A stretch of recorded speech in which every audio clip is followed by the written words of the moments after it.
My name is Uchôa, and I'm a journalist and delegate with the National Network on Cuba here in Mexico City. Sitting next to me, I have the honor to be in conversation with Ambassador Johana. I'm going to pass it to you to introduce yourself. My name is Johana Tablada.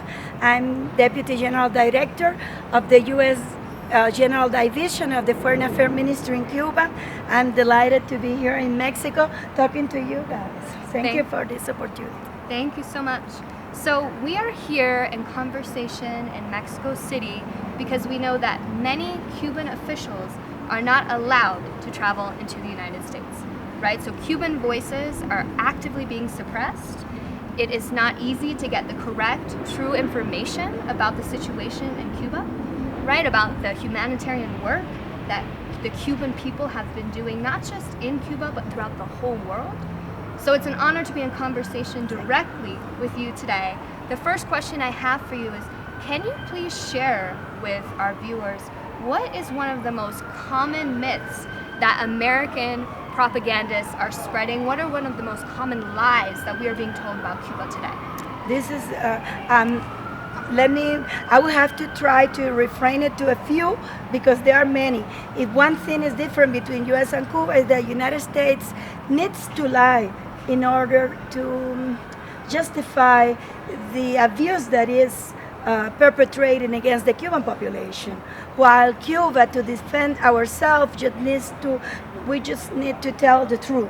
So I'm on the main myth, the one if that Cuba has a stupid government that doesn't know how to handle the country, and that because of mismanagement, our own mismanagement, the Cuban economy is given signs of weakness, and people are fleeing the country, and then you need measures in order to help that a regime change will take place in order to overthrow the Cuban Revolution, and then everybody will be happy forever and ever.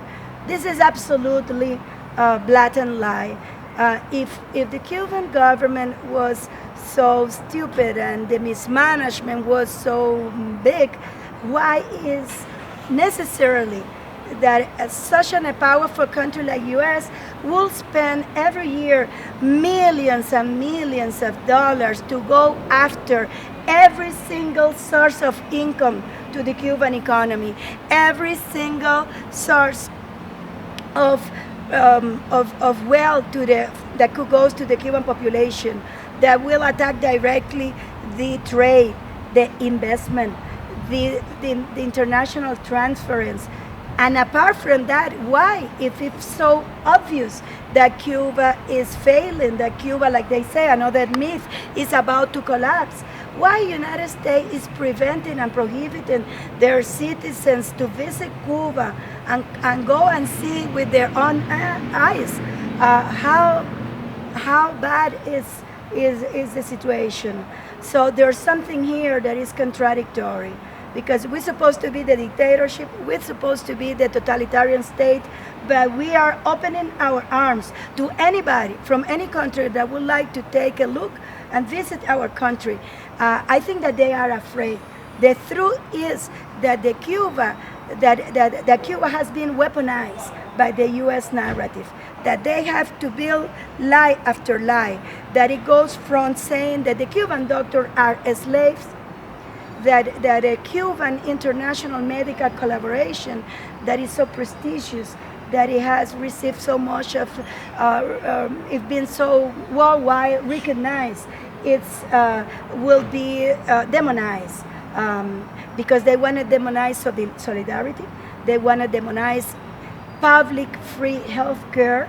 But the truth is that the Cubans, and let's just dismantle this in a few minutes, used to know that you can replicate on every single headline that the State Department produces, and they pay to non-governmental institutions, to transnational media, to social network sites that are 100% financed on the payroll of USAID, that is by the WED chair, by the same Secretary of State that is also executing policy.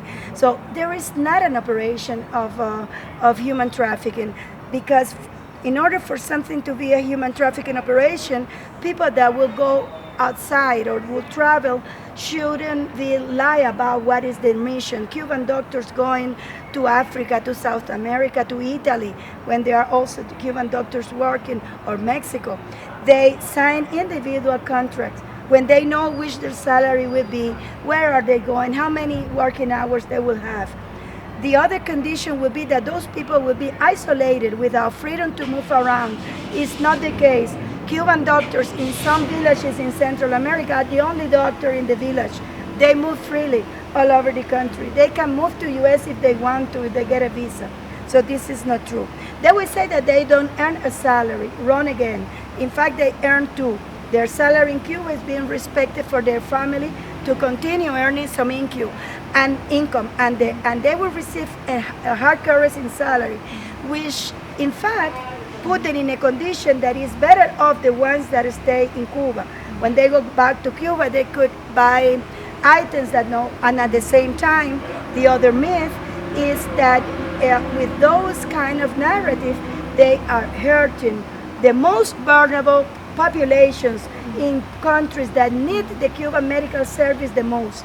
They did it in Bolivia when they kicked out the Cuban doctors after the coup of attack against Evo Morales, and they left population without medical attention.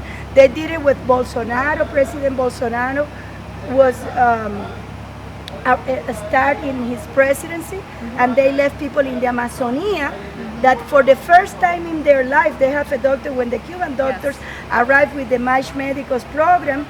And this is the reason why they prevent the Cuban head of the delegation to go a few weeks ago to Washington, D.C. Brazilian minister and Cuban deputy minister did not receive the visa.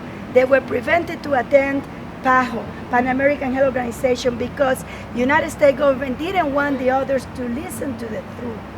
So there are other myths, like they say that there are espionage Chinese military base, when the only military base that there is in Cuba is the American military base in Guantanamo, occupying by force 156 square kilometers.